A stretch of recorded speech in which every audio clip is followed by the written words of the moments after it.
Benvenuti, oggi è mercoledì 22 maggio 2024.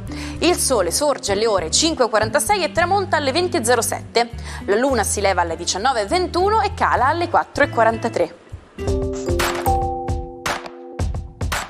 Il campione di tennis Novak Djokovic compie 37 anni, numero 1 del mondo e detentore di ben 20 titoli del Grande Slam.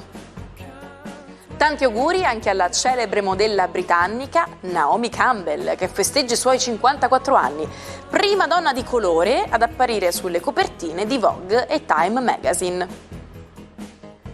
Infine festeggiamo il rapper siciliano Marracash, nome d'arte di Fabio Bartolo-Rizzo, che compie 45 anni oggi. È considerato dalla critica uno dei migliori del panorama musicale italiano. I due fratelli, Wilbur e Orville Wright, avevano una passione smisurata per la tecnologia, grazie all'influenza della madre, che aveva insegnato ai figli come costruire qualsiasi oggetto. Ma la cosa che li ha resi celebri in tutto il mondo fu il loro primo aeroplano, l'antenato dei mezzi di trasporto su cui saliamo ogni giorno.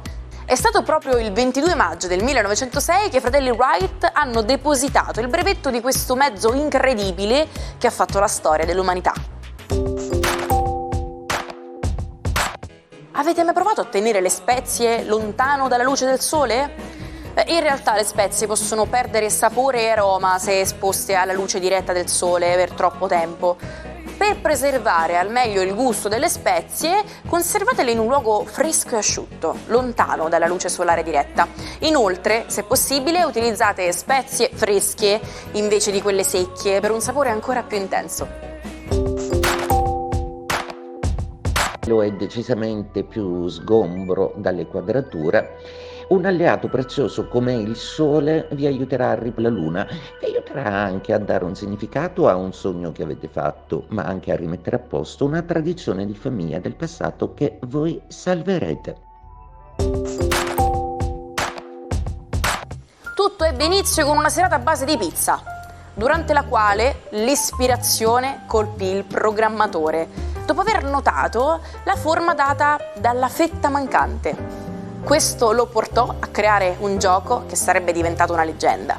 Sto parlando di Pac-Man, che debuttò nelle sale giochi giapponesi il 22 maggio 1980.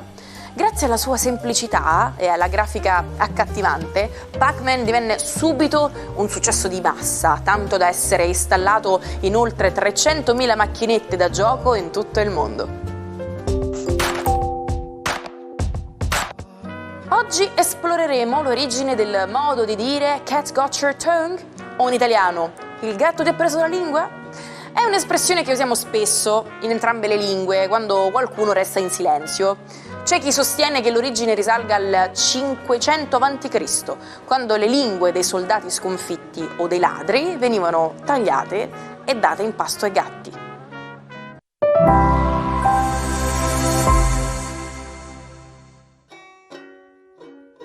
Come fare per recuperare tutti gli episodi del Almanacco che avete perso? Nessun problema, ci trovate on demand su YouTube sul canale Sicilia Play.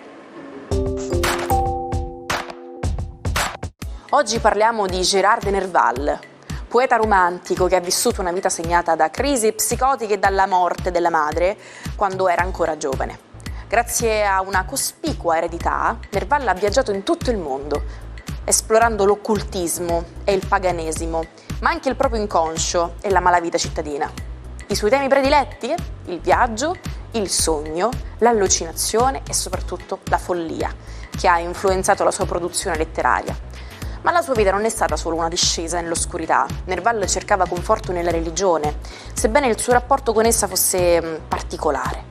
Alla fine Nerval ha fatto una scelta tragica, suicidandosi per impiccagione. Ma la sua eredità letteraria, caratterizzata da una profonda introspezione e dalla ricerca di una verità più profonda, continua ad affascinare i lettori in tutto il mondo. Ci salutiamo con la frase del giorno. Il segreto della felicità non è di far sempre ciò che si vuole, ma di voler sempre ciò che si fa. E io voglio sempre ogni giorno svegliarvi col nostro almanacco ed è per questo che vi do appuntamento a domani.